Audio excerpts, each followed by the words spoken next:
Look, I know what you're thinking. Who buys a $1 ranch?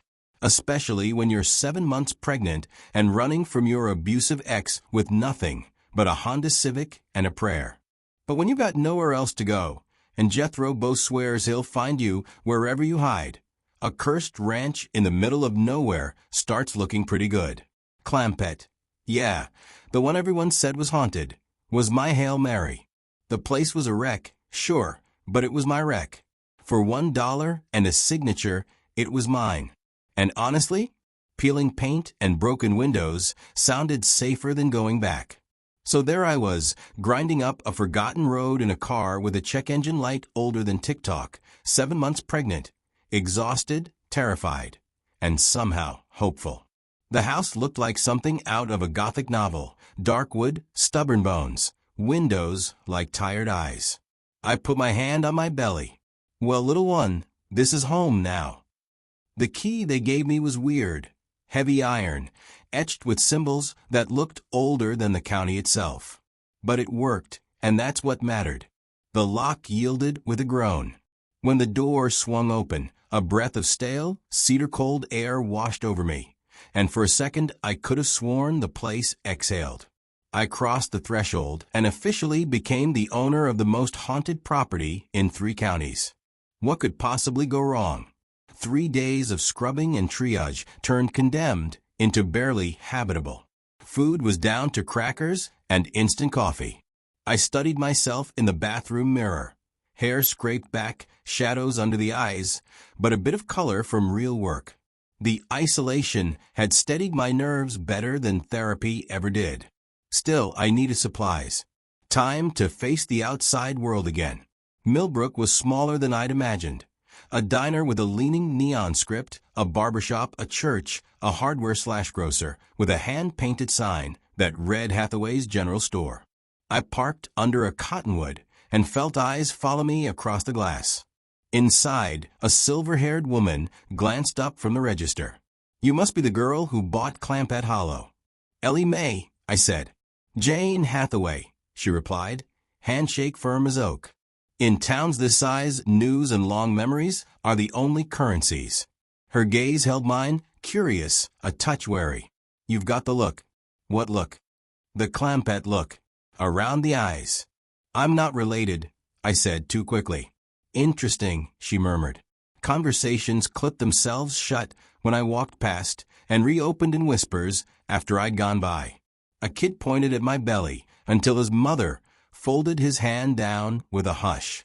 At the register, Miss Hathaway rang up bleach, nails, a coil of rope, lantern oil. "Planning to stay long?"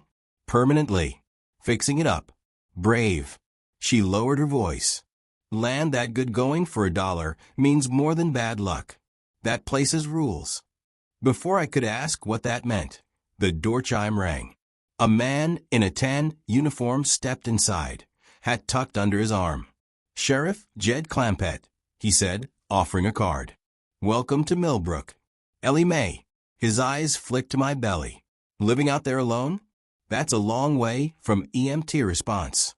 "I've got 7 weeks left. I'm careful."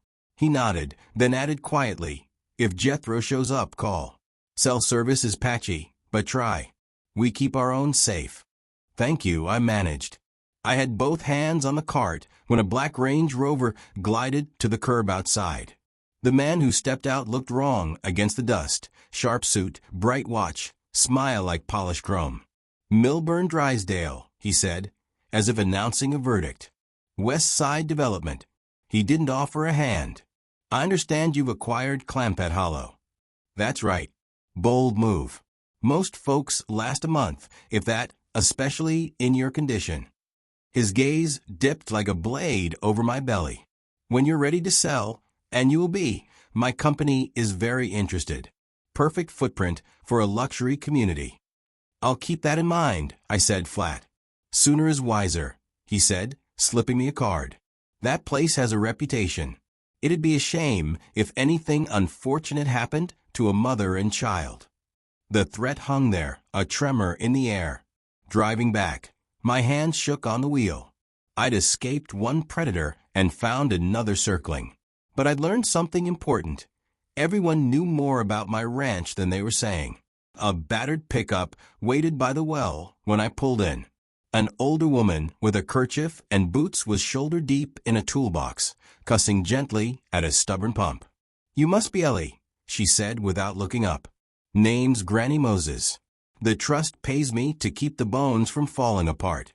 "I met Drysdale," I said. She snorted. "Vulture. He's wanted this dirt for years." "But the homestead deed's laced with family law. Owner must be blood or accepted. Live here. Keep it a homestead. No golf courses." She shut the toolbox with a clap. "He's tried every loophole. Land won't take to him." "Accepted," I repeated. The words settled somewhere deep, warm as coals. That evening, I needed the kind of tired work that quiets the mind. I took a pry bar to a warped stretch of floor in the front room. One plank lifted too easily, catching at a stub of rusted nail.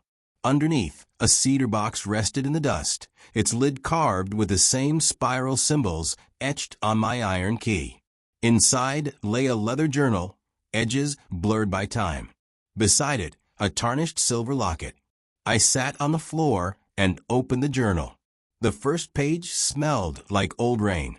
With every line, my past, present, and whatever was coming braided tighter together. The land hadn't just accepted me. It had been waiting for me to come home. Ellie Mae Clampett drove through a country that had forgotten its own name, barbed wire and windmills, section lines and sky. Sometime before dawn, her headlights caught a crooked board at the edge of an empty field. For sale, $1. Someone had spray-painted "Don't" over the price, and someone else had tried to scrub it away. The paint peeled. The wood sighed.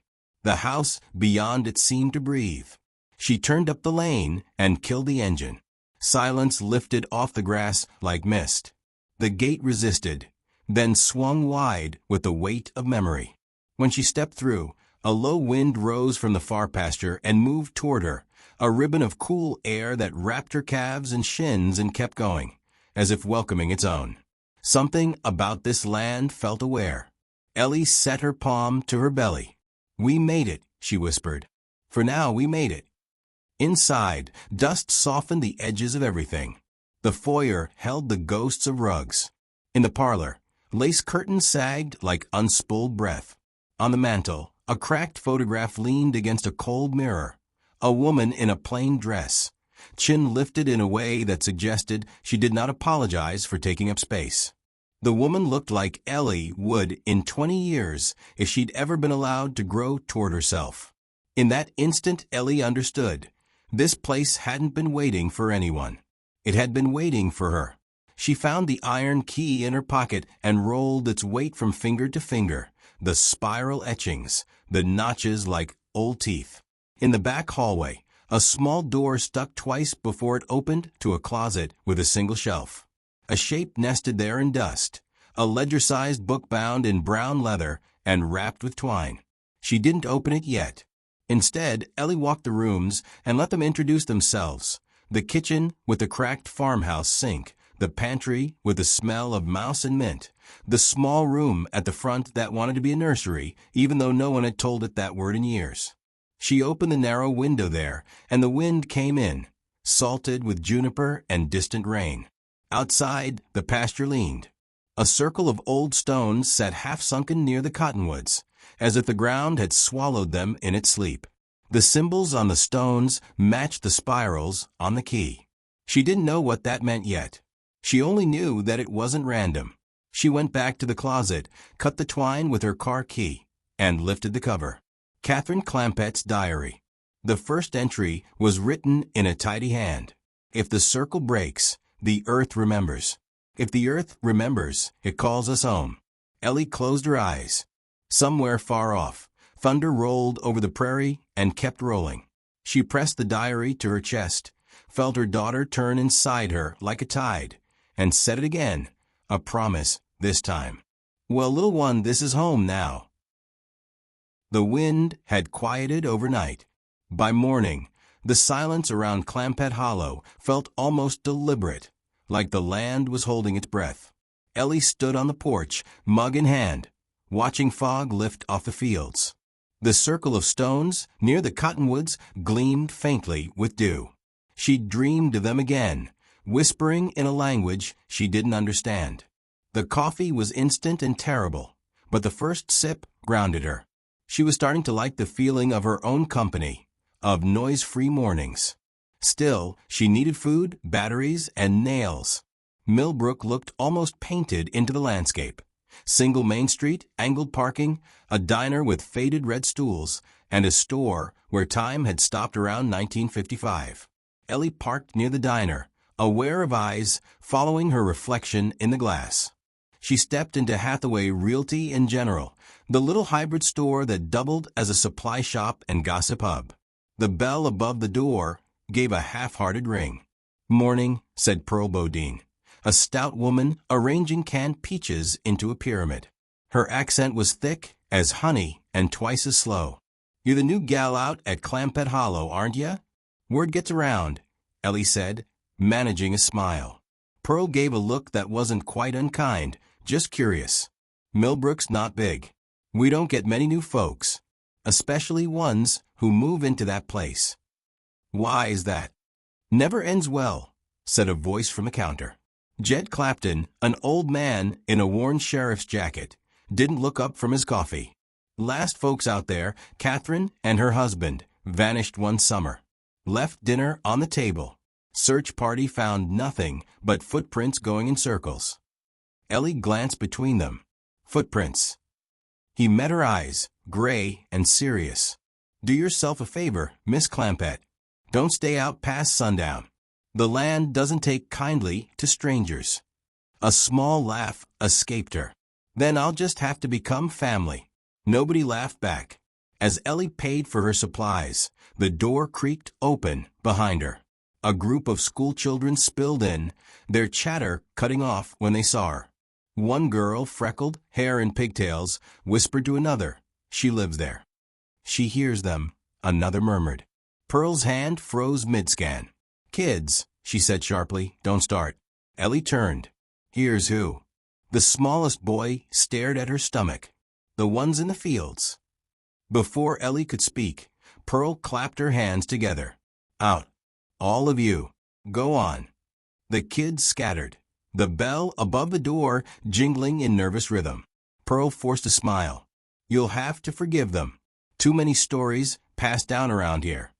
"What kind of stories?" Ellie asked. "One's better left buried." She was loading bags into her trunk when a shadow crossed the hood. Sheriff Jed Clampett again, thumbs hooked in his belt. "You remind me of Catherine," he said. "Stubborn as bedrock." "She's the one from the diary," Ellie said quietly. His expression darkened. "You found it already. How do you?"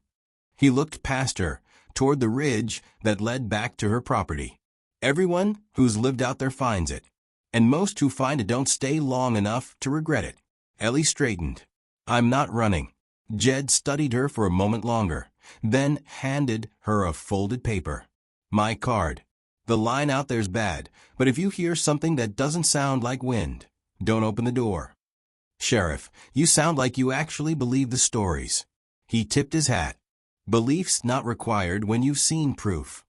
And with that he walked off, leaving her with groceries, a warning, and a growing unease she couldn't shake. By the time Ellie drove back to Clampett Hollow, dusk had turned the sky to bruised lavender. The air smelled of ozone, though no storm had been forecast. The cattle fence creaked softly in the wind, even though she didn't have cattle. She unloaded the supplies quickly and headed to the barn to check for leaks before dark. The structure loomed against the horizon, half-collapsed and overgrown with ivy.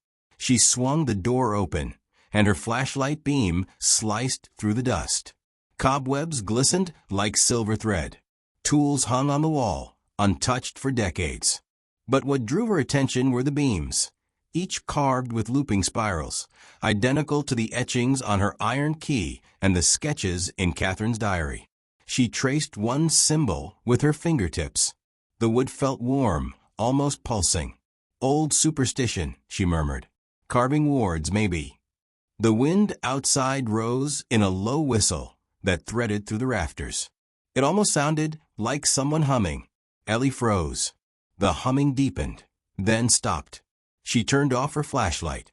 The dark pressed close, the barn breathing in sync with her heartbeat. Somewhere behind her, wood creaked. "Hello," she called, voice too thin. No answer. But when she swung the light around again, one of the hanging tools, the rusted scythe, was swaying gently, as if someone had just brushed past it. She backed toward the door, pulse hammering. Then she heard it again, soft, unmistakable, a whisper. A woman's voice, almost familiar. "Ellie." The sound coiled through her chest, cold as river water. She stumbled outside, slamming the door behind her. The whisper stopped instantly, as though cut off mid-syllable. The night was silent again. Ellie built a small fire in the hearth that night, the diary open beside her on the table. The flames licked shadows up the walls, and her reflection in the dark window looked like another person entirely, someone stronger. She ran her fingers along the most recent passage she'd read. If the stones wake, the wind will speak. If the wind speaks, listen, but do not answer. Her hand drifted to her belly. "Looks like your great-great-grandma didn't believe in peace and quiet either," she whispered. Outside, the wind rattled the shutters once, sharply, as if in reply. Ellie didn't flinch this time. She stared into the flames and made herself a promise. She'd stay. She'd fix the ranch, protect her baby, and unravel whatever secret the land was hiding. Fear had followed her long enough. When she finally drifted off in the armchair, the fire dimmed to embers. In the window's reflection, the faint outline of a woman stood beside her, hand resting lightly on her shoulder, watching over her as she slept. And for the first time in years, Ellie didn't dream of running. She dreamed of roots. The wind had quieted overnight. By morning, the silence around Clampett Hollow felt almost deliberate, like the land was holding its breath. Ellie stood on the porch, mug in hand, watching fog lift off the fields. The circle of stones near the cottonwoods gleamed faintly with dew. She dreamed of them again, whispering in a language she didn't understand. The coffee was instant and terrible, but the first sip grounded her. She was starting to like the feeling of her own company, of noise-free mornings. Still, she needed food, batteries, and nails. Millbrook looked almost painted into the landscape. Single Main Street, angled parking, a diner with faded red stools, and a store where time had stopped around 1955. Ellie parked near the diner, aware of eyes following her reflection in the glass. She stepped into Hathaway Realty in General, the little hybrid store that doubled as a supply shop and gossip hub. The bell above the door gave a half-hearted ring. "Morning," said Pearl Bodine, a stout woman arranging canned peaches into a pyramid. Her accent was thick as honey and twice as slow. "You're the new gal out at Clampett Hollow, aren't ya?" "Word gets around," Ellie said, managing a smile. Pearl gave a look that wasn't quite unkind, just curious. "Millbrook's not big. We don't get many new folks, especially ones who move into that place." "Why is that?" "Never ends well," said a voice from the counter. Jed Clapton, an old man in a worn sheriff's jacket, didn't look up from his coffee. "Last folks out there, Catherine and her husband, vanished one summer. Left dinner on the table. Search party found nothing but footprints going in circles." Ellie glanced between them. Footprints. He met her eyes, gray and serious. "Do yourself a favor, Miss Clampett. Don't stay out past sundown. The land doesn't take kindly to strangers." A small laugh escaped her. "Then I'll just have to become family." Nobody laughed back.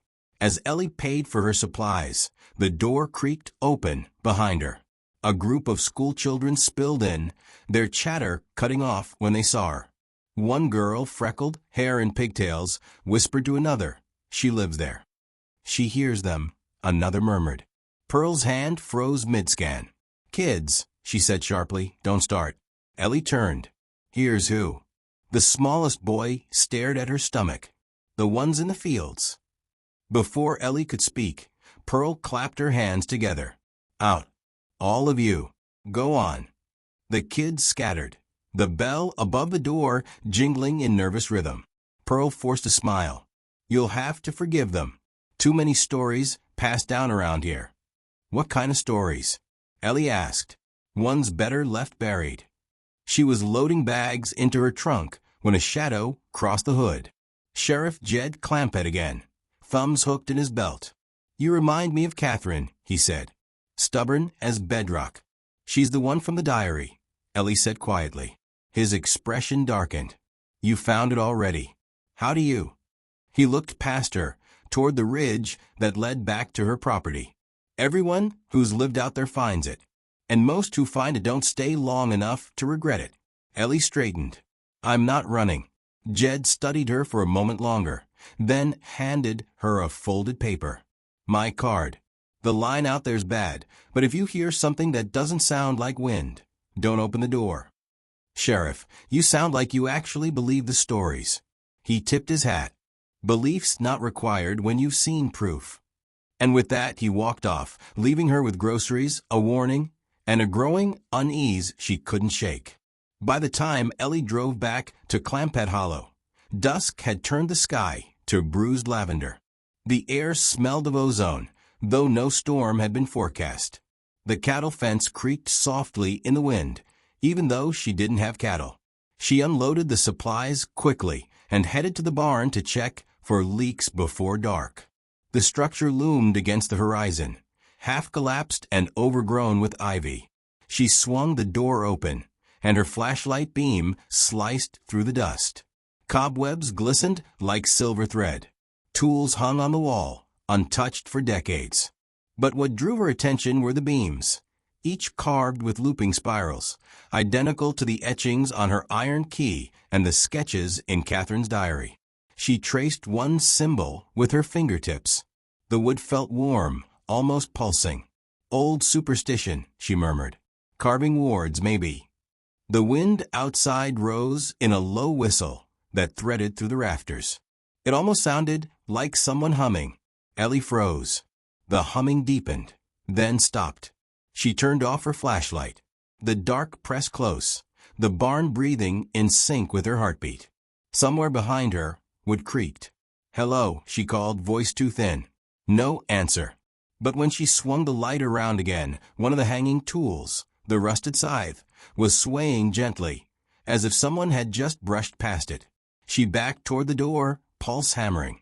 Then she heard it again, soft, unmistakable, a whisper. A woman's voice, almost familiar. "Ellie." The sound coiled through her chest, cold as river water.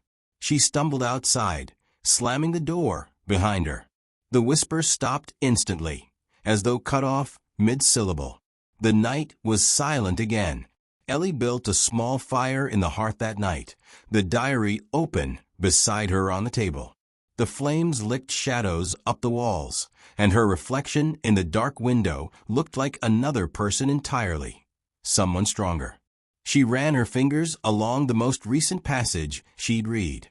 "If the stones wake, the wind will speak. If the wind speaks, listen, but do not answer." Her hand drifted to her belly. "Looks like your great-great-grandma didn't believe in peace and quiet either," she whispered. Outside, the wind rattled the shutters once, sharply, as if in reply. Ellie didn't flinch this time. She stared into the flames and made herself a promise. She'd stay. She'd fix the ranch, protect her baby, and unravel whatever secret the land was hiding. Fear had followed her long enough. When she finally drifted off in the armchair, the fire dimmed to embers. In the window's reflection, the faint outline of a woman stood beside her, hand resting lightly on her shoulder, watching over her as she slept. And for the first time in years, Ellie didn't dream of running. She dreamed of roots. The fire had burned down to ash by morning, but the scent of smoke lingered like a memory. Ellie woke stiff and sore, one hand resting protectively on her stomach. Sunlight crept across the floorboards in thin gold lines, illuminating dust motes that drifted like tiny spirits through the air. She felt watched, not in the sinister way she had when Jethro used to follow her every move, but as if the house itself was quietly taking attendance, making sure she was still there. "Still here," she said aloud. Her voice sounded small against the silence. She'd meant to rest that morning, but something drew her upstairs, the little room she'd claimed as the nursery. The space had felt peaceful at first, though last night's dream had left a strange impression. A woman humming near the window, her face blurred by light, her hands brushing over an old cradle that no longer existed. Now, standing in that room, Ellie could almost hear the faint echo of that hum beneath the creak of the house. She knelt to sweep a corner where old boards warped upward in the center. One plank was higher than the rest, as though the earth below had shifted. Her broom bristles caught on it with a dull click. She frowned, setting the broom aside. "Well, what are you hiding?" Using a screwdriver, she pried at the edge until the nail gave way with a reluctant groan. Beneath, something glinted in the dust, metal dulled with age. She reached down and pulled out a small brass locket, its surface engraved with curling vine work and a symbol she recognized instantly, the spiral crest that marked the cover of Catherine Clampett's diary. Her pulse quickened. She brushed the dirt away with her thumb and opened it. Inside was a sepia photograph, a woman with calm, intelligent eyes and the soft poise of someone used to holding secrets. Catherine Clampett, without question. Next to her, a baby wrapped in a thin blanket. Ellie stared for a long time. The baby's face. Her chest tightened. Same round cheeks. Same slight dip in the chin. Same faint curl of hair by the temple. The baby looked exactly like the photographs of herself as an infant. Her first thought, coincidence. But the unease in her gut said otherwise. She carried the locket downstairs to the table where the diary still waited. Its pages had a way of opening on their own to what she needed. This morning, it landed on an entry dated April 12, 1912. The handwriting was small, deliberate. "If the circle breaks, the blood will call her home. When the wind turns against itself, a daughter will cross the threshold bearing the mark, though she will not yet know the name she carries. She will return what was taken." Ellie's throat went dry. She read the lines again. Home, threshold, blood. The phrasing was too precise to ignore. She turned the page. There was a hand-drawn map, her ranch unmistakable even after a century. The fields, the cottonwoods, the stone circle. Around its perimeter, Catherine had drawn 4 symbols that matched the carvings on the barn beams. Each was labeled with a name, one of them blurred by water damage, but she could still make out Clampett Hollow scrawled along the bottom margin. Her breath came faster. "You're telling me I'm what?" "Family." But that was impossible. The Clampett line had ended decades ago, hadn't it? She ran her finger along the spiral crest on the locket, feeling the raised grooves. The metal seemed to pulse faintly with warmth. The house answered. Somewhere deep beneath her feet came a thud, soft, measured, almost rhythmic. Footsteps, slow and steady, pacing across the hallway upstairs. Ellie froze. She strained to listen. Another step, then another. She grabbed the fireplace poker. "Hello." The footsteps stopped.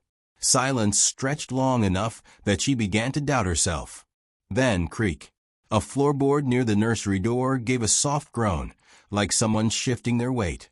Ellie's pulse hammered. She forced herself to climb the stairs, each step protesting underfoot. The hallway was empty.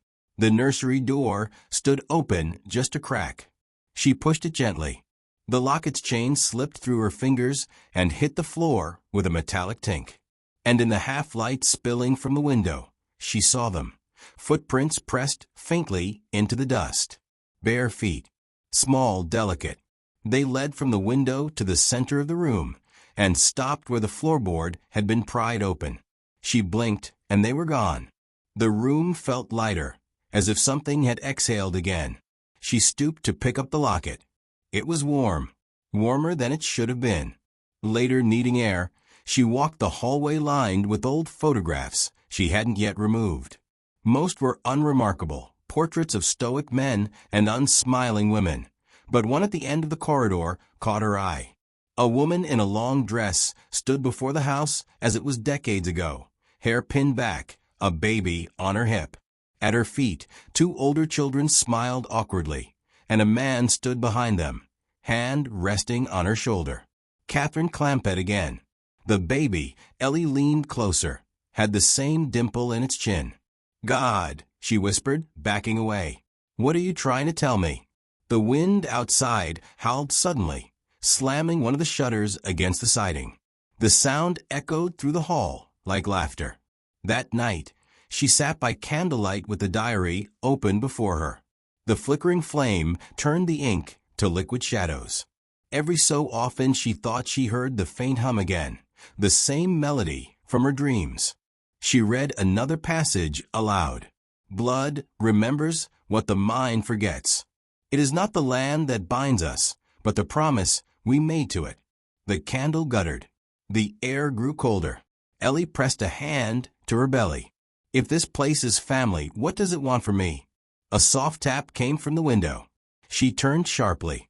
Nothing there but darkness and her own reflection, though for a second she thought she saw another face beside hers in the glass. She shut the diary and forced herself to laugh. "You're sleep-deprived, that's all." But as she blew out the candle, she noticed something she hadn't before, a faint spiral mark on her wrist, almost like a burn. Her heart stuttered. She touched it, it didn't hurt. It was just there, warm beneath her skin. The same shape as the crest on the locket. The same spiral carved into the beams. The same symbol drawn in the diary margins beside the word air. Ellie sank back into the chair, trembling. The floor creaked softly beneath her, as if the house were shifting to listen. She looked toward the darkened hallway, the nursery above, the field beyond the window. Somewhere out there, the wind had begun to rise again, gentle at first, then stronger, until it hummed against the walls like a song being remembered. She closed her fingers around the locket, the metal pulsing faintly against her skin, and whispered into the emptiness. "I'm not running. Not this time." Outside, the wind fell still, as if satisfied with her answer. The night after Ellie discovered the locket, she hardly slept. Every creak of the old house seemed amplified. Every gust of wind brushing the window pane felt intentional. She kept the locket on her nightstand, unwilling to wear it but unable to put away. Its brass shimmer caught the moonlight like an eye that refused to close. By dawn, she'd made a decision: normalcy. Groceries, repairs, phone calls. She would treat the day like any other person fixing up an old house, not someone whose ancestors might be whispering to her through floorboards. It worked until she saw the black SUV. It sat at the bottom of her long, dirt driveway, the engine still humming. A man in a crisp suit leaned against the hood, arms folded. Even from a distance, he didn't fit. Not the road, not the dust, not this place. She recognized him immediately. Milburn Drysdale, the developer from town. He smiled when she approached, though the smile never reached his eyes. "Morning, Miss Clampett. Hope I'm not intruding." "You found me anyway," Ellie said, shielding her eyes from the sun. "Wouldn't say found. More like dropped by." He gestured toward the vast stretch of land behind her. "You've got yourself quite a property here. Gorgeous view. Remote. And sitting, I might add, on one of the most interesting geothermal grids in the county." Geothermal. Hot springs, thermal vents, underground flow. I've got survey data, old, but accurate enough. The energy beneath this ranch could power a small town. He produced a folder from his briefcase and flipped it open, revealing blueprints covered in neat, printed lines, drills, wells, grids. "Now, I know you bought this place through the county trust for, well, a song. But I'd like to make you a real offer. Cash. Clean exit." Ellie folded her arms. "Not interested." Drysdale's expression didn't falter. "You haven't even heard the number." "Doesn't matter. This land's not for sale." He studied her face for a long moment, then closed the folder slowly, as if disappointed in a child. You remind me of the last woman who said that. Catherine Clampett? Ellie asked before she could stop herself. His smile twitched. So you've read her little bedtime journal. A chill ran down her spine. How do you know about that? I'm making my business to know what I'm buying, he said. That diary's why the trust couldn't unload this property for decades. Every potential owner started hearing things, seeing things. Half of them left in the middle of the night. Superstitious nonsense, of course, but it spooks people. Ellie's voice hardened. And you think I'm for sale? I think everyone has a price, Miss Clampett. Especially single mothers. Her hand clenched before she realized it. Leave. Drysdale's grin widened a fraction. If you change your mind, you have my card. He slid it onto her porch rail, sleek, black, embossed in silver, and walked back to his SUV. As he drove off, his tires kicked up a fine cloud of dust that hung in the air long after he was gone. That night, the house felt different, quieter, but not empty. Ellie double-checked the doors, then the windows. She made tea she didn't drink.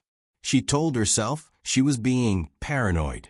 Then, through the upstairs window, she saw the faint gleam of headlights parked at the far edge of her property line. They didn't move. Her pulse jumped. She switched off her own lights and stood in the dark, watching. The vehicle idled for nearly 5 minutes before the lights winked out, swallowed by the black. Her phone showed no signal. She waited another half hour, gripping the locket like it was some kind of talisman. The night pressed in, crickets gone silent, the wind unnaturally still. Finally she whispered, "If you're watching, I'm not scared." That was a lie. Later, unable to sleep, she stepped outside with a flashlight. The air felt dense, charged. Somewhere in the distance, something whispered. Not in the wind this time, through it. The beam of her light caught the path that led behind the barn. Grass rustled though no breeze moved. The whispering grew louder, forming half-words that made her skin prickle. Ellie, she froze. The voice sounded female, older, familiar. Her light swept over a mound of stones near the cottonwoods. She'd noticed it before, half hidden by brush, but tonight it looked different. The ground glowed faintly around it, like heat shimmering off asphalt. She knelt, brushing away the leaves. Beneath them, carved deep into the largest stone, were words worn almost smooth by time. Her fingers traced the inscription. The stone was warm, just like the locket. The whisper returned, softer now, almost a sigh. Keep it. A gust of wind surged from the open field, nearly knocking her backward. The flashlight flickered, died, then came back in a dim pulse. The grass bent away from her in a perfect ring. Ellie stumbled to her feet. For one wild second, she thought she saw movement beyond the fence, a human silhouette, tall, still, facing her. But when she blinked, it was gone. Back inside, she flipped through the diary with trembling hands. The next entry, one she hadn't noticed before, was dated June 1912. The man with the blueprints came again. He speaks of wells and light, of profit and progress. But the ground does not yield to men who seek only to take. The circle is bound by promise, not price. If broken, the earth itself will answer. Ellie slammed the book shut. The parallels were too sharp to ignore. The same man, the same hunger, a century later. She paced the living room, every board creaking like a warning. "So what are you trying to tell me?" she whispered. "That I'm next." From somewhere deep in the walls came a faint knock. One. Pause. Two more. Ellie's heart pounded. She forced a laugh, shaky and thin. "Old houses settle," she told herself. That's all. But as she turned toward the window, she saw two pale lights in the distance. Headlights again, parked at the fence line. Watching. She spent the rest of the night at the kitchen table, the locket open beside her, the diary under her hand. The storm clouds building over the hills mirrored the churn in her chest. Drysdale's words replayed like a curse. Everyone has a price. He didn't understand that she wasn't here for money. She was here because something in her blood had brought her. The land had chosen her before she ever signed that $1 deed. She ran her thumb over the spiral engraving on the locket. It pulsed again, faint but steady, like a heartbeat buried in metal. Outside, thunder rumbled low, distant yet deliberate. The field shivered. The air changed, and for a brief second, she thought she heard the voice again, not a whisper this time, but a vow. Keep the promise. Ellie straightened, eyes hardening. All right, she said quietly. I will. The lights beyond the fence flickered once and vanished into the dark. The night I promised the land I'd keep the promise, the sky answered with a low, deliberate growl. By morning, the air had changed metallic on the tongue, damp against the skin, like breath held too long. Storm season had come to Clampett Hollow. Wind combed the fields in long, shivering strokes. The cottonwoods lifted their arms and rattled like old bones. I stood on the porch with a locket in my fist and felt the spiral on my wrist give a steady, answering thrum. The first gust carried my name. Not imagination, not a trick of fear. Ellie. I gripped the railing until my knuckles whitened. The voice threaded the wind as easily as a ribbon, slipping around the posts, curling under the eaves. The second gust brought a tune, soft, rocking, a melody I knew so well it hollowed me out to hear it. My mother's lullaby. Hush now, river, hush and run, carry home the wayward one. The words barely formed, just breath and shape, but I felt them. My daughter turned inside me, as if she heard, too. Okay, I whispered to the empty yard. I'm listening. The wind gentled. Somewhere beyond the barn, the tall grass leaned as one, pointing toward the cottonwoods and the half-sunken circle of stones. A summons you could mistake for weather if you wanted to. I didn't. The first storm broke that afternoon. Rain slanting sideways, lightning cracking open the dark. The house shook and settled, a great animal putting its weight where it could. I dragged towels to capture leaks and set pots under the worst drips. Between peels, the lullaby returned in snatches, braided with a second voice so faint I almost missed it. Keep it, keep it. I dozed in the chair by the hearth, locket warm against my palm. Sleep came like a tide. When it took me whole.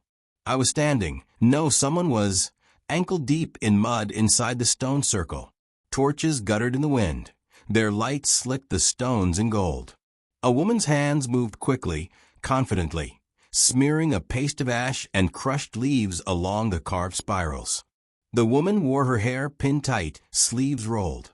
Her breathing was calm, even as thunder talked in the near hills. Catherine, I said without sound, the way you name a thing in the dark to keep it from vanishing.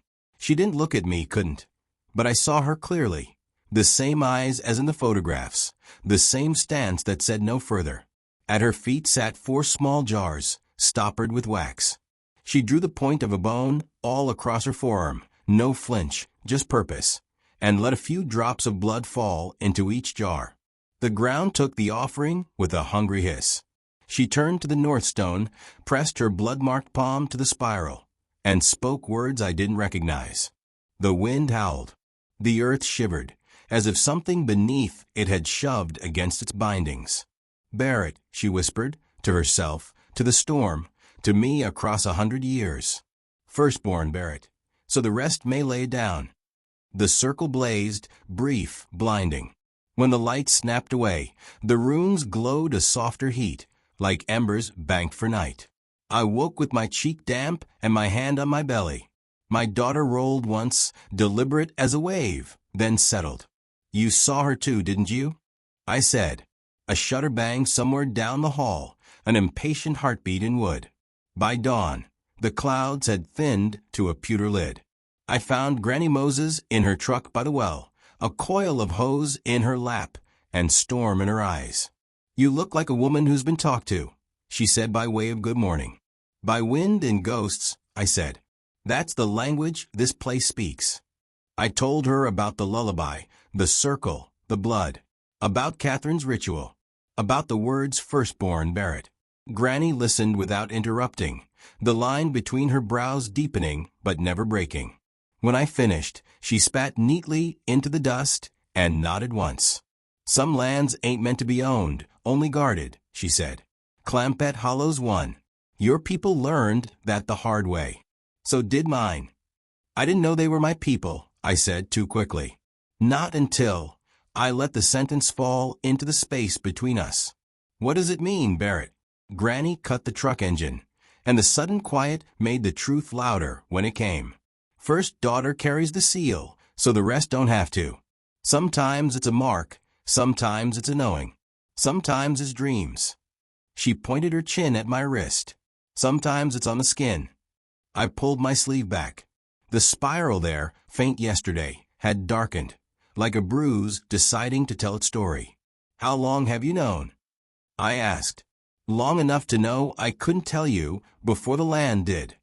She slid off the seat with a wince, boots hitting gravel. "You can't talk a tide into rising.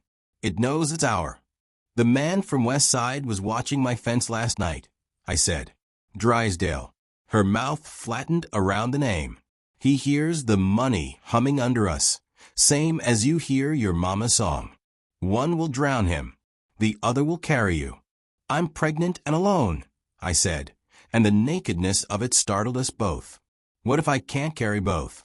The baby," and I gestured toward the fields, the sky, the old stones that kept turning up in my dreams. "This." "You ain't alone," Granny said. "Not as long as this land wants you. Not as long as I got breath." She patted my arm with a rough hand. "But you gotta meet it halfway." "How?" "Learn its weather. Walk its lines. Touch the stones and listen without answering back. When the storm comes, and it's coming, you get yourself inside that circle. It knows your blood." "The first storm already came," I said. "Last night." Granny's gaze went distant, toward the ridge where thunder liked to start. "That was the knock, not the door." A hawk cut a clean line across the sky. Down the slope, the grass bowed in a tide running opposite the wind. The hair on my arms lifted. "What do I owe it?" I asked, though I already knew. The answer had been written in a diary, and on a body, and in a melody you only learn from someone who loves you. Granny didn't soften it. "What any guardian owes. Your presence, your promise, your firstborn's bearing." She tipped her head, as if listening to something I couldn't hear yet. "And when it asks you to stand still while the world tries to move you, don't you move." The spiral on my wrist warmed, a small sun under skin. My daughter shifted again, a patient tide. "Okay," I said. "Teach me." For the next hour, Granny walked me along the fence lines and the shallow gulch where the soil changed color, from good black loam to a pale clay threaded with mica. She showed me sassafras and wild mint and a grass whose bruise released a pepper smell that made my eyes water. At the cottonwoods, she stopped and set her palm against the largest trunk, as if greeting a neighbor. "Trees remember better than people," she said. "Ask me how I know." "How do you know?" "Because I'm still here, and most folks who try to own this place ain't." On the way back, the wind picked up, carrying the lullaby again, clearer now, the notes falling exactly where I remembered them from my mother's throat. "Hush now, river, hush and run, carry home the wayward one." Granny slowed, listening. "You hear it." "I do." "Then you're further along than most." She glanced at my stomach, her eyes kind. "She hears it too." "That's good. She'll need to." "Need to what?" "Bear the seal when it's her turn," Granny said simply. The ground went out from under me for a heartbeat, not from fear, exactly, but from a size of what the future had just become. It wasn't only me the land had called home. It was the child I hadn't met yet. A freight of tenderness and dread hit me at once. I pressed my hand to the spiral at my wrist, the other to the small, rolling certainty under my ribs. "We'll do it together," I said to Granny, to the wind, to the woman in my dreams and the girl in my belly. "But I need this place to meet me halfway, too." The wind laughed, light, sudden, friendly. The cottonwoods shivered like someone had just told them good news. Granny smiled without showing teeth. See? It heard you. Now go on in. You've got jars to find. Jars. Catherine's, she said, already climbing back into the truck. 4 of 'em. North, south, east, west. Wax tight. If they're cracked, that's why the storms come wrong. If they're whole, you keep 'em whole. If they're missing, she looked at me a long second. Then you do what firstborns do. Barrett, I said. She turned the ignition. The engine caught. As she rolled away, she leaned out the window and called, "Storm will knock just after sundown. Don't answer the door." I watched her taillights bump down the lane until the curve took them. The yard returned to its particular quiet. I stood a while under the cottonwoods, tracing the nearest stone's spiral with my fingertip. The groove fit me. The groove was me. When the next gust came, my mother's voice wrote it, sure and bright and impossible. "Hush now, river. I hear you," I said. The wind settled, satisfied. Inside, I set water to boil and laid the locket and diary on the table. Thunder rumbled, closer this time, no longer testing the door, but finding the knob. My daughter turned, slow and steady, like she'd learned the rhythm of something larger than both of us. "All right," I told her. "When it knocks, we go to the circle. We keep the promise." The house creaked its agreement. The spiral on my wrist warmed again, and for the first time, it didn't feel like a mark left on me. It felt like a hand I could hold. Thunder stacked on the horizon like storm-slung anvils, rolling closer with each breath. I had the diary open, the locket warm against my sternum, when the hush broke, first by the sound of engines, then by men's voices trying to sound like they owned what they'd just driven onto. I stepped on the porch and saw them crest the North Ridge, 2 trucks, a tracked auger, and Milburn Drysdale in a pale suit that didn't know the meaning of dirt. Orange flags already peppered the hill like a rash. A man in a hard hat hammered a sign into my fence. Notice of survey. Emergency Access Authority. Drysdale raised a hand like we were old friends. "Morning, Miss Clampett. County granted us temporary easement for geological assessment. Completely routine. You'll hardly notice we're here." "I notice," I said, coming down the steps. "Get off my land." He smiled without heat. "Your boundary dispute sits in a gray area. The language in that quaint homestead deed leaves room for interpretation." "Funny," I said. "I've been reading the original. It doesn't." He gestured to the auger, already rolling. "This can be painless. A buyout solves everyone's troubles, especially for a woman in your condition. Why risk it?" Lightning laced the far hills, thin and white as a hair. The wind turned and pushed hard from the north, sour with wet iron. "You really want to drill with the sky like that?" I asked. "Weather windows are a thing," he said. "So are profits." The auger bit into the knoll on the north edge where the pasture thinned and the soil paled. It whined, chattered, then screamed a pitch that made my molars ache. The machine shuddered and stalled. Workers cursed, pounded, reset. The second try ended the same way, only this time the ground bucked under them, as if something turned in its sleep. "Hit rock," a man said, voice too loud. "Go 2 yards east," Drysdale snapped. Again. The spiral on my wrist burned hot. I pressed my palm to it. The heat didn't lessen. Something under that knoll did not want to be entered. The diary's words blinked behind my eyes. "If broken, the earth itself will answer." A sudden, clean fear moved through me. Not for me. For them. For what they were waking. I climbed the hill. Drysdale blocked my path with a lawyer's nod. "You are not authorized to be in the work zone." "It's my dirt," I said, and stepped around him. At the auger scar, the soil looked bruised. Pale clay torn open to reveal a darker seam veined with mica. I knelt, set my palm to it. The world yanked sideways. For a heartbeat or an hour, I stood in a field that wasn't, in a century that had teeth. The wind was hot and smelled of torch smoke. Men in work shirts formed a ring around the same place. Shovels paused mid-air. Beyond them, women stood shoulder to shoulder.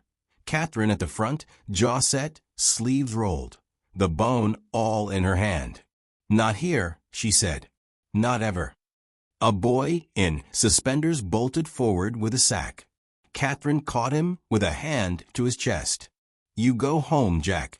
You'll do your part when you're a man." She turned to the circle. "We seal it." Dirt flashed. The ground heaved. A white noise like steam screamed up from the seam. For an instant, I saw what they meant to bind. The shape wasn't a shape. The heat wasn't heat. It was motion hungry for a mouth. Then the vision broke, and I was on my knees, palms stinging, the present slamming back hard enough to make me gag. The auger coughed and died. Every truck alarm on the ridge started wailing at once, a chaotic chorus. On the far fence, every grass head lay down at the same moment, as if shoved by an invisible hand. Drysdale grabbed my elbow, his fingers a hurt I'd known too well. "What did you do?" I shook him off. "This land isn't a battery," I said. "It's a promise." He stared at me, as if he could will me into sense. "You don't understand opportunity. You understand fear. You're predictable." "Maybe," I said, "but the ground isn't." A hairline crack walked out from the auger hole like a spider web inked into clay. One of his men swore and jumped back. "Boss." "Shut it down," Drysdale snapped. "Get the core and go." They didn't get the core. The auger's hydraulic line burst in a stinging arc that made them scatter. The machine sank half an inch into soil that had been solid a minute before. He turned to me, smile filed to cruelty. "You want a war? We can litigate you to dust, Miss Clampett. Your sheriff friend won't save you. Your old woman neighbor won't save you. And when the baby comes, you'll beg me to take this place off your hands. Or," I said softly, "you'll be too busy explaining a worker's death to your board to come back." Something unreadable moved behind his eyes. He flicked 2 fingers, and the men began packing, rattled silence loud as retreat.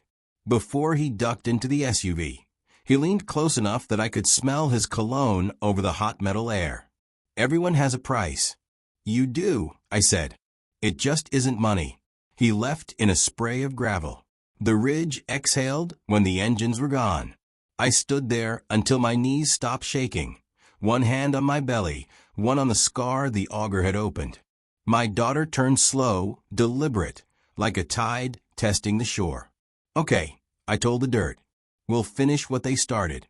Granny came without my calling, like weather does. "Saw the trucks," she said from the porch. "Felt the ground argue." "They hit the north seam," I said. "It pushed back." "Course it did." She scanned the sky. The anvil clouds had stacked closer, darker, the blue between them bruised. "You ready to work?" I was. Or I wasn't and said I was anyway. The diary had drawn a map of 4 boundary markers, north, south, east, west, each tied to Catherine's jars sealed with blood and wax. If they held, the circle held. If they cracked, the storm comes wrong, the diary had warned. We started with the north. The jar there had been buried in a shallow hollow under a flat stone. We dug with hand spades because shovels felt like shouting. The spiral on my wrist warmed when my blade kissed glass. I cleared a small dirt-filmed vessel from its bed, green glass, thick as old windows, wax cap unbroken but crazed with tiny fractures. "Still whole," Granny said, squinting, "but wanting to fail." "How do we keep it from failing?" Granny handed me a beeswax puck and a bone needle like the one for my vision. "Mend the seal. Promise out loud." I melted wax over a candle and remade the rim, the smell of honey suddenly enormous in the storm-tasting air. My voice shook as I spoke, not Latin, not any language I knew, just what my blood insisted. "I keep the circle. I bear the seal. North stands." The clouds answered with a single, hard crack. Wind barreled over the ridge, so fast the grass lay flat and stayed there, pinned. I felt the jar relax in my hands, like a child who'd stopped crying because someone finally picked her up. We set it back in its socket and moved to the east. The jar there was gone. My stomach dropped. Stolen. Time, Granny said. Or greed. Or both. What do we do? You already know. I did. The bone needle felt heavy. The spiral on my wrist burned. Bear it, I said, and pressed the point to my skin. The sting was sharp, precise. 3 drops fell into a shallow cup of spring water. The water flashed like a struck match, and then went clear again. Granny packed a new jar, plain glass, wax thick, and I poured my offering in, the liquid trembling like it tried to remember another shape. Say it, Granny said. I keep the circle. I bear the seal. East stands. The wind rose to a scream, ripping a shutter off the house and slamming it against the siding. Lightning forked so close the hair on my arms lifted. My daughter flinched. I pressed my hand to her and breathed until we matched again. 2 down, Granny said. Storm's hitching itself to you now. Feels like it. We made for the south marker through a rain that hadn't started yet, but already drenched us. The kind that exists a second in the future and still somehow finds your skin. The south jar sat under a cairn of 5 river stones. Whole. Cool. I remade its seal and spoke the promise. The clouds stacked heavier, the sky's belly dropping, the first fat drops hitting hard enough to sting. West, Granny said. Always the hard one. We waded the swale toward the cottonwoods, the stone circle ahead of us like a mouth open to prayer. The west jar should have been nestled at the base of a largest tree. We found the hollow empty and the dirt disturbed, fresh scuffs, boot tread, cigarette ash stained into mud. Drysdale's men or someone he'd sent before. My throat closed. Behind us, thunder stepped closer, no longer bothering with the long roll. The air electricked against my teeth. Bear it, Granny said, not unkind. I uncapped the last clean jar with hands that wouldn't stop shaking. The bone all bit my fingertip. Blood bloomed, bright and honest. I keep the circle, I said, louder to be heard over the wind. I bear the seal. West stands. The circle answered. The stones brightened from within, pale heat thrumming out in waves that pushed the rain back for a heartbeat. The spiral on my wrist lit hot as coin left too long in sun.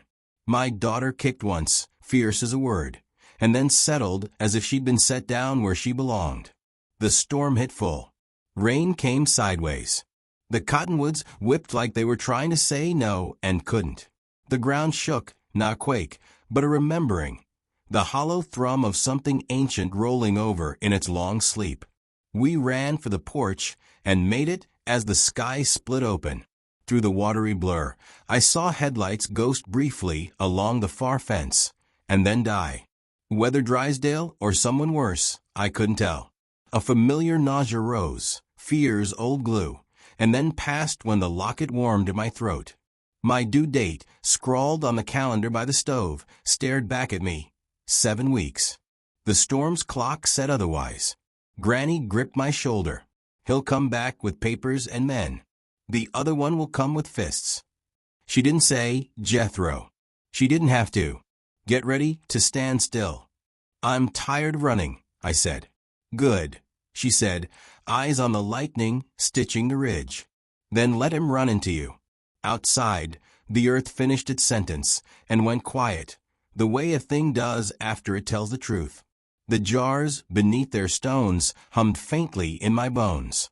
Above us, the storm reconsidered and squared its shoulders. When the door knocks, Granny said, don't answer. I won't, I said, hand pressed to my daughter, the other to the mark that had stopped feeling like a brand and started feeling like a key. The wind pushed once more at the house and then, like a tide satisfied with the shore, drew back to wait. The storm circled back like it had changed its mind about mercy. By dusk the clouds were a single dark muscle flexed over Clampett Hollow. The jars hummed in my bones, the spiral on my wrist warm as a coal. I'd laid a flashlight, a coil of rope, and the diary on the table like talismans. The locket rested against my skin, steady as a second heartbeat. Granny had gone to secure her place. "If it calls you, go to the circle," she'd said at the door. "Don't wait for me." "I won't," I promised. "Good. Then I'll find you where I need to." Thunder rolled up the draw and leaned its weight against the house. The windows ticked with first drops. Somewhere out near the North Ridge, a coyote yipped once, and then thought better of it. That's when the headlights slid along the fence. They moved slow, not like Drysdale's men scouting lines, but like someone savoring the drive-in. The engine idled low. Gravel popped under tires. My mouth went dry in a way that had nothing to do with lightning. The front door rattled once in its frame, not from wind. A fist hit wood. 3 hard knocks. I didn't move. "Ellie Mae," a voice called through the storm, cheerful and mean. "Open up, baby. Drysdale says we should talk." Jethro. All the air went out of me and came back hot. I slid the deadbolt without making a sound and killed the lamps. Outside, another engine door thudded. Voices, 2, 3, murmured in slick agreement. "Ellie," Jethro sang, "you gonna make me stand out here in the rain?" Man said he was doing us a kindness, family reunion and all. Said you'd be grateful. The word family crashed against my ribs like a bad tide. Drysdale had done exactly what Granny said he would, brought papers and men, and, worse, the old terror with a new leash. "Go away," I called, keeping my voice from shaking by force. "You've got no right." "Got a court date that says otherwise," he shot back, close to the door now. "Got bail papers too, courtesy of my new best friend with the shiny watch. Said a mother ran off with a man's unborn child. Said that's illegal 6 ways in this county." Lightning walked across the pasture and stood under the barn roof, thinking. A beat later, thunder answered so hard the plates rattled in the cupboard. "You don't get near her," I said. "Not now, not ever." Another voice slid in, oiled, friendly. "Drysdale. No one's here to hurt anyone, Miss Clampett. This is about what's best. You're in a volatile situation. Let's get you to town. Doctors. Safe beds. Paperwork sorted." "Your paperwork isn't the only law on this land," I said. Silence pooled on the porch, thick as the smell of his cologne. Then Jethro laughed, short and mean. "Open the door." A boot hit the wood. The jamb shuddered. Again. Again. The wind rose to a scream, no gradual ramp, just a switch thrown. Rain slammed the siding. The house wanted to lean. The spiral on my wrist flared, so hot I gasped. The locket pulsed. Circle. The wind hissed through the rafters. Circle now. I grabbed the diary and the flashlight, checked the locket with a thumb. My daughter turned once, hard as a word. "Hold on," I whispered. "We're moving." The back door gave under my hand. I slipped into rain that hit like nails, slid along the porch, and dropped to the yard. Behind me, the front door burst inward and men's feet cluttered the hall. Back. Jethro's voice. She went round back. I ran. The ground had gone slick, the air electric. The cottonwoods thrashed, shouting. Lightning threw white bones through the field, and for a second the world existed only as lines. My flashlight jittered and died. I let the wind guide me, the same strange pull that had brought me here the first night. Down the slope, across the low place, up toward the circle. Behind me, a curse, a stumble, Drysdale's clipped orders cutting through weather. Ahead, the stones, dark against a darker sky. I hit the ring at a half-fall, palms skidding in mud. The stones answered at my touch, heat leaping into my hands, then traveling the length of my arms like a door swinging open. The ground settled under me, solid where everything else slid. "Keep it," a woman's voice said, not whisper now, but command. "Keep it," another echoed, older. "Keep it," a third, my mother's lullaby tugged into a vow. I stood inside the circle as if I'd never been anywhere else. Rain pounded the air around the ring, but within, a strange stillness settled. The sound warped, the drops resisting entry, as if they'd hit something invisible and shrugged off. Jethro skidded to the perimeter, eyes bright with triumph that curdled to confusion. He took a step forward and hit nothing. Nothing that knocked him backward 2 paces, as if a shoulder had slammed his chest. "The hell," he spat, shaking rain from his eyes. He raised a hand toward me, and for a moment I saw it the way it had been 1,000 times: fist, doorframe, wall. My throat closed, old muscle memory trying to bend my spine. "Don't," I said, and even through the storm my voice felt like a bar set at shoulder height. Drysdale arrived at his side, jacket plastered to him, hair perfect anyway. He stood just shy of the stones, studying the air with a lawyer's squint. "Interesting trick," he said, strain pleasant. "Won't hold." "Won't need to," I said, though my legs trembled. "You should leave." "Or what?" Jethro sneered. "You gonna call the wind on me?" As if on cue, lightning chose the barn. It struck the cupola, toy-precise surgical, and ran down the spine in a sheet of white. For a breath, the structure held. Then the dry hay in the loft caught, and orange unfurled from within like a beast realizing it had skin. Fire rose into the rain, defiant. Jethro flinched, stepping back from the heat that rolled off the blaze. Drysdale's face finally changed. Annoyance bled to calculation, to something that looked briefly, mercifully human. "You set that." Jethro demanded at me, as if I'd ordered the sky like takeout.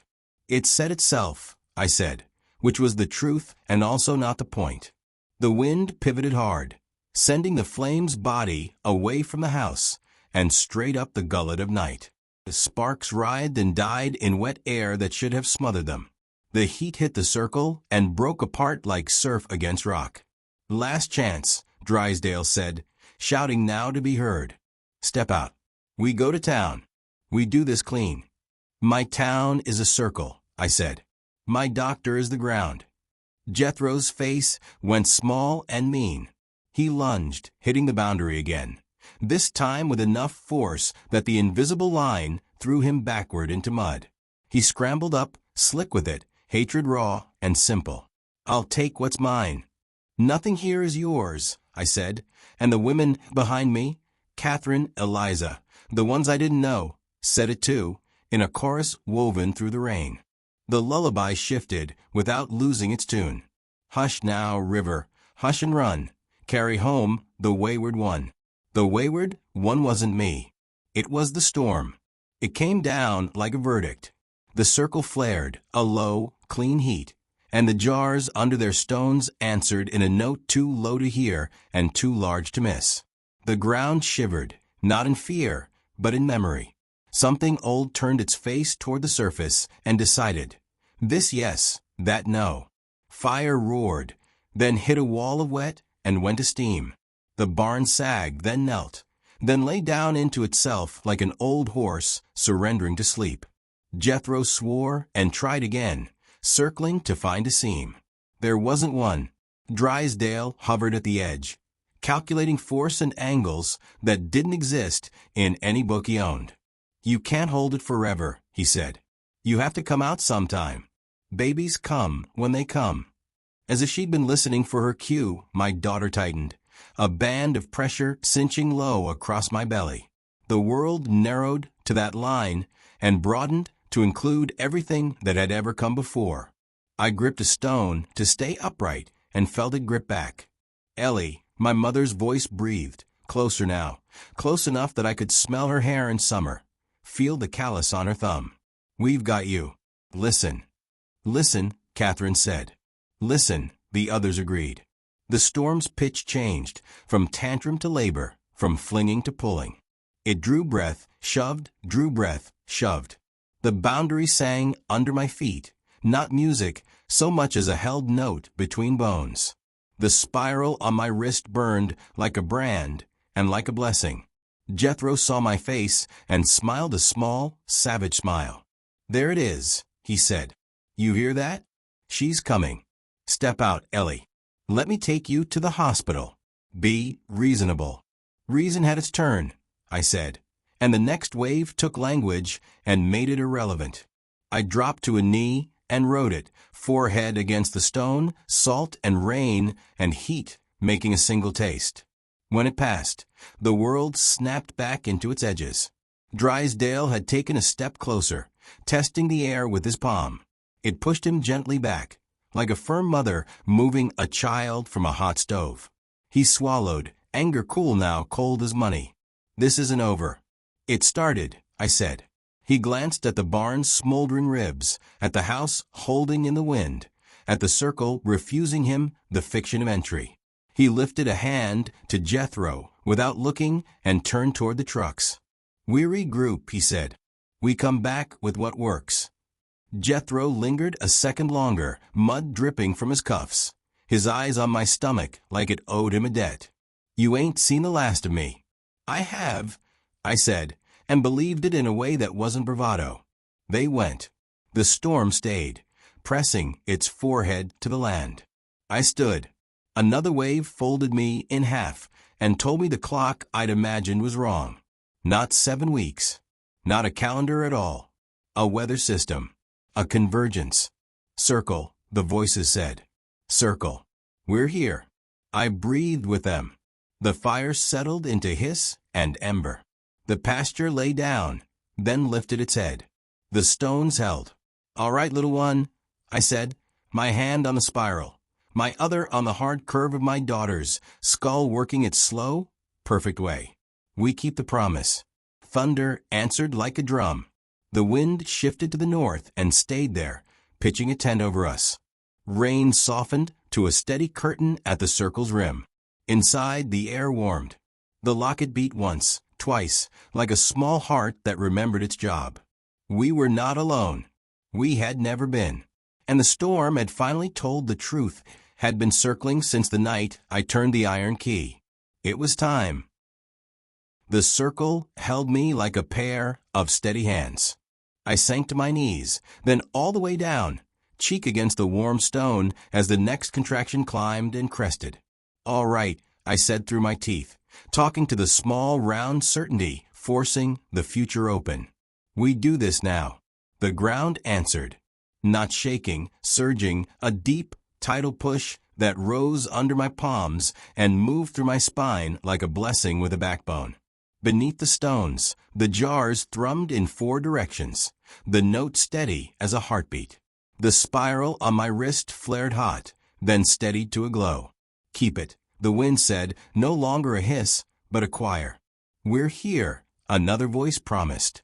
Bear it, said a third, a fourth, and then more, until the circle felt crowded with women I could not see, but somehow knew. I lifted my head and saw them. They stepped out of the rain as if it were a curtain. Catherine, sleeves rolled, chin proud. Eliza, hair loose like storm grass. Others in shawls and plain dresses.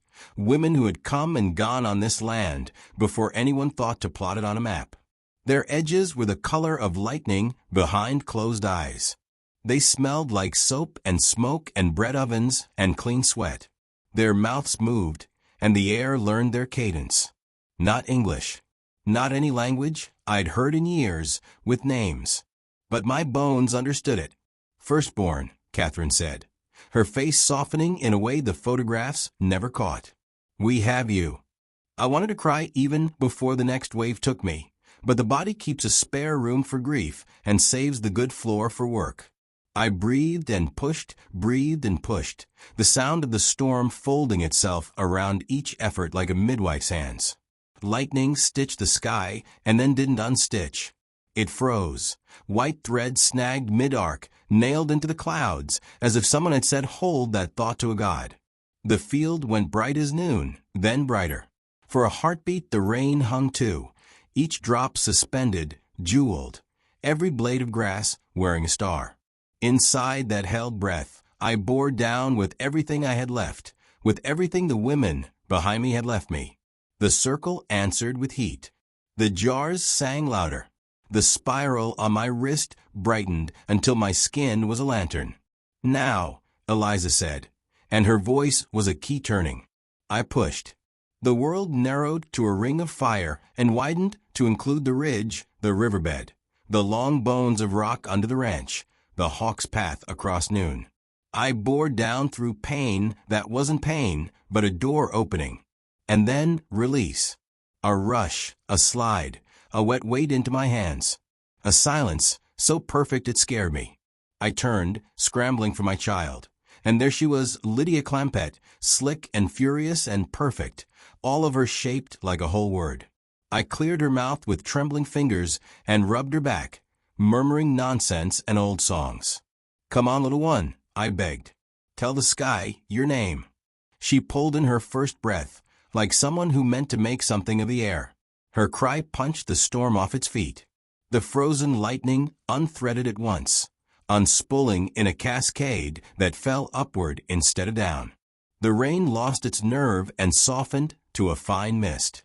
The wind sat back, as if told very gently to hush. I laughed and cried at once, a sound I didn't know I could make. Lydia's eyes opened, dark, huge, and found me the way a compass finds north. She grabbed my finger with impossible strength, and when she did, her palm glowed, a small, clean spiral bright as coin, bright as the stones, bright as the mark on my wrist. The rune faded and returned like a heartbeat. "Mark bearer," Catherine breathed, not to me but to her. "Welcome home." Granny Moses's voice came to me across the field, winded and fierce. "I'm here. She reached the circle's edge and stopped, not by choice, but by law. The boundary recognized her and bent to let her through. She stumbled into the ring with a sob, fell to her knees beside us, rough hands suddenly soft. "Oh, girl. Oh, look at her." "She stopped the storm," I said, half joy, half awe. "No," Granny said. Tears in the grooves time had folded into her. She tuned it. The ancestral women drew closer in a half-moon, their faces bright with something like pride, something like sorrow relieved. Eliza reached, didn't touch, and Lydia turned her head, as if catching a scent that no one else could smell. "Jars hold," Catherine reported calmly, eyes flicking to the compass points. "Circle holds. The seam sleeps." "Drysdale," I asked, the name souring the sweetness despite myself. "Gone," Granny said. "For now. He don't like any fight, he can't bill." A laugh shook me. Pain turned it to a wince. The wince turned to after pains that made me remember I was still one body, doing two jobs. Granny slipped off her shawl and tucked it around Lydia, whose cry had settled to little indignations that were suddenly the best music I'd ever heard. "Placenta yet?" Granny asked, business returning to her voice like a friend. "Not yet." "Then breathe." She glanced at the spirits. "If you've got hands for this, now's the time." Eliza smiled with an ache I recognized. "We have what we have," she said, and the circle warmed more, and the ground rose under me again, gentler now, a tide pulling the last piece of night ashore. The afterbirth slid free, and a release deeper than tears flooded me. Exhaustion opening a door into a room lined with soft chairs. Granny checked what she needed to check with brisk tenderness, nodding as if reporting to someone sensible. "Good. Clean. You did fine, Mama." "Mama." The word fit and buckled and then fit again, like a belt you wear for the first time after a long winter. Lydia blinked up at me, the spiral on her palm brightening, dimming, brightening. When the wind nosed at the edge of the circle, her little fingers flexed and the wind decided, politely, not to enter. Catherine knelt, the line of her mouth trembling now that the work was done. "We bound what we could once," she said, "but we did not live long enough to finish the promise. It needed your hour." "And hers," I said, brushing a thumb over Lydia's hair, which was ridiculous, damp, dark, sticking up like a thought that won't be smoothed. "And hers," Catherine agreed. "Firstborn to firstborn. The mark moves. When she laughs, things will bloom. When she rages, the weather will mind its manners." Granny barked a laugh. "Lord help the suitors." The women smiled. Even the storm seemed to grin, the clouds loosening their shoulders. Beyond the circle, the barn's ribs steamed like old bones easing. The house stood straighter than it had in years, as if the weight it carried had been set down on 4 good feet. Somewhere out by the North Ridge, a fox yipped once, delighted to still be alive. I lifted Lydia and laid her skin to mine. The locket, warm as a kept promise, slid against her shoulder. She sighed, a sound that rearranged the furniture in my heart. Lydia Clampett, I said, making the introduction formal. Guardian, if you want to be. Girl first. Always girl first.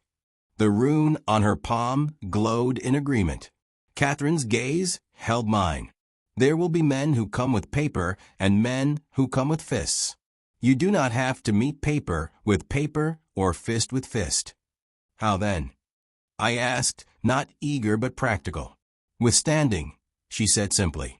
With knowing the ground you stand on and the names that stand with you. Eliza's eyes softened at Lydia. Teach her the song, she said, but also teach her the quiet. The land is fluent in both. Granny wiped at her face, pretending to fix her hair. You hear that, little one? You'll learn your letters and your weather. Lydia blinked solemnly, as if scheduling both. The spirits began to thin, edges going pale. The rain at the boundary softened to a curtain of pearls, and then to nothing at all. The clouds moved off in a line like cattle that have remembered the gate. Catherine stood last. When the West Jar calls, she said, voice hushed, answer fast. It will be the first to test. I nodded, throat tight. Will I see you again? In mirrors. In weather. She tipped her head. In that stubborn line at your mouth when you mean no. I found a laugh somewhere. You know me already. I knew you when you were a wish, she said, and then she was a brightness, and then she was part of the ordinary dark again, which no longer felt ordinary. Silence re-entered the circle the way good friends do, without knocking. Granny tucked a blanket tighter around us. You'll want a rest, she said. You'll want water, soup, warmth. I want everything, I admitted. You've got the one that matters. She squeezed my shoulder. The rest can take a number.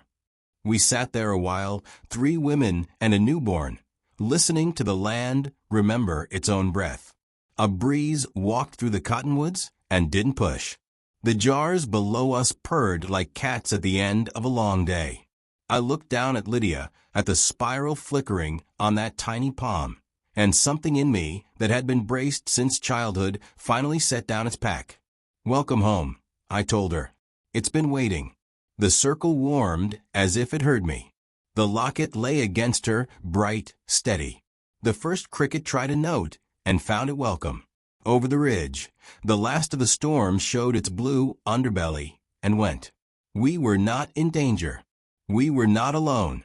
And the land, for now, was satisfied. Morning stitched the world back together with thin, careful light.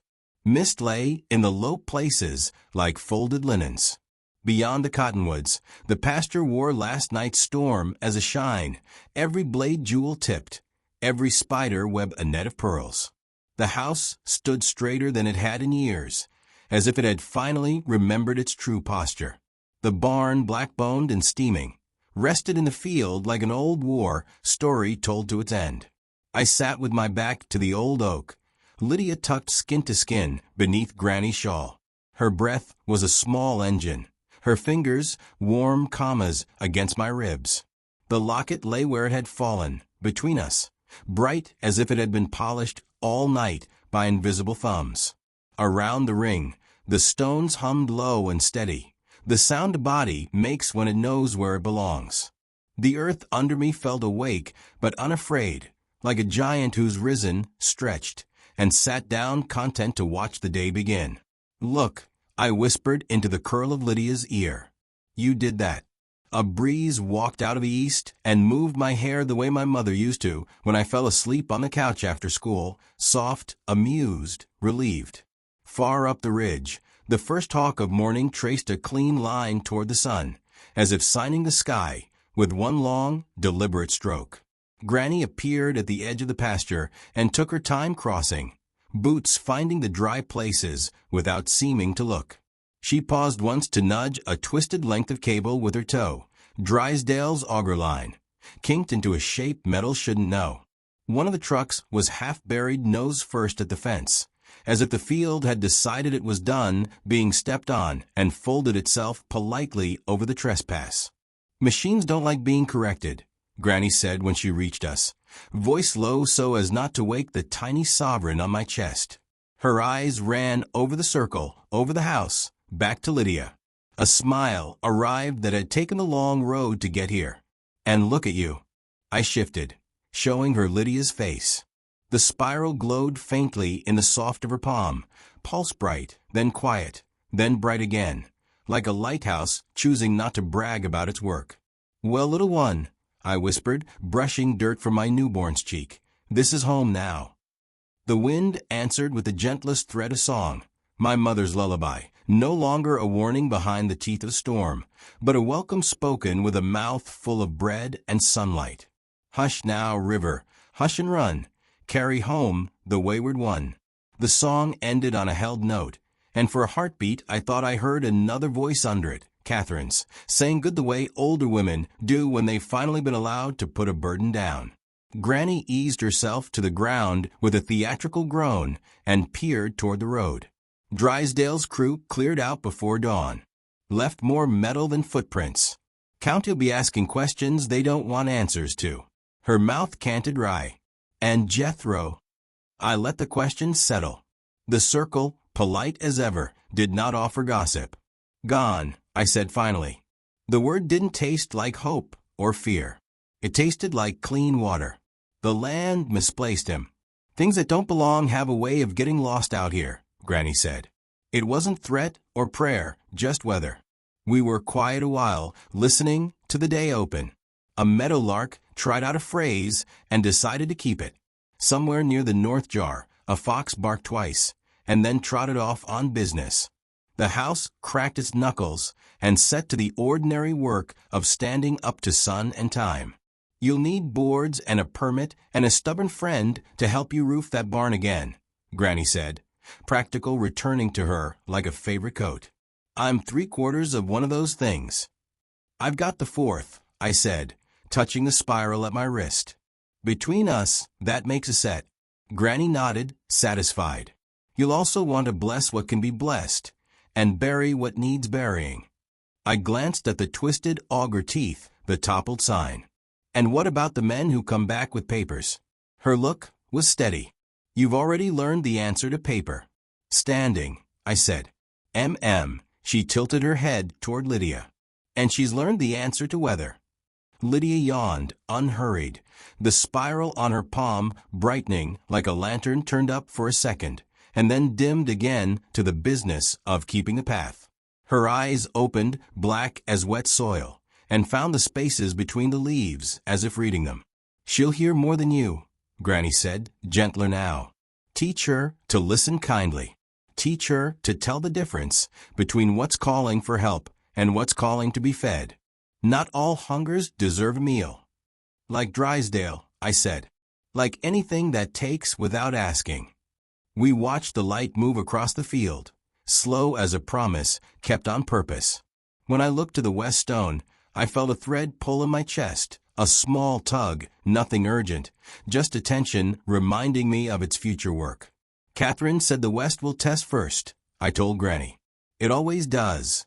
West is where weather thinks about changing its mind." She levered herself up, palms on her knees. "That gives you time to rest a body and stock a pantry. Time to write down what you remember while it's still hot enough to bend." I looked at the diary on the grass, the last pages unfilled, the ribbon marker tucked under a blank. I think she left room for me. She did. Granny brushed dew from her palms and offered one out to me. "And if you're taking applications, room for me too." I squeezed her rough fingers. Approved. Down by the fence, a county truck rolled to a stop and idled, hesitant as a stray. Sheriff Jed Clampett stepped out, hat in hand, careful with his boots on the wet clay. He scanned the field, saw the wreckage, the circle, the shawl, the baby, and slowed again. "Morning," he said, voice pitched low, as if we were in church. Heard quiet where there shouldn't have been. "There's a new noise here now," Granny said, tipping her chin toward Lydia. "Best kind. Jed's eyes went soft around the edges. "Congratulations," he said to me, as if he'd had anything to do with it, and also as if he knew he did, a little, by staying out of the way of what was larger than his badge. "We'll file a report on the trespass. County will ask if you want to press charges." "I want to press charges against the weather," I said, and he smiled the way men do when they're grateful not to be needed for once. "We'll keep an eye on the road," he said, "for men who forget where the boundary is." His gaze flicked to the twisted metal, to the blackened ribs of the barn. "Looks like the land remembered it for them." "It did," I said, and the oak behind me creaked agreement. After he'd gone, the day settled into itself. We climbed the hill slow, the three of us, Granny, me, and the new person who had made the circle her first room, stopping when we needed to, because stopping now counted as a kind of work. Inside, the house smelled like ash and rain and something cleaner under that.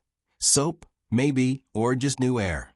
I washed Lydia with warm water and a cloth, humming the lullaby, because it came of its own accord now, not because I was trying to summon anything. The spiral on her palm flickered when the melody turned. The kitchen light, unlit, brightened for a breath, and then thought better of it. I laughed, and the laugh felt like a window opening. I laid her in a drawer we'd lined with quilts, nest enough until we found or built a cradle that wanted to live here. She blinked, tested gravity with a fist, and slept between one syllable and the next, as if the earth had patted her and said, "I'll take this watch." I opened the diary to a clean page. The ink waited. The room listened. June, after the storm, I wrote, "The circle holds."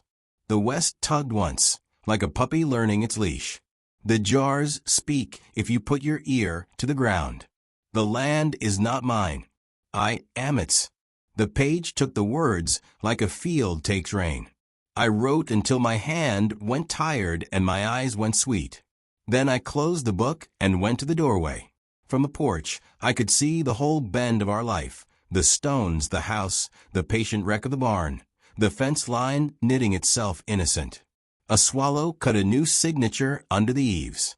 The oak moved like a chest taking a long, easy breath. I touched my wrist. The spiral was faint now, content to be ordinary until called.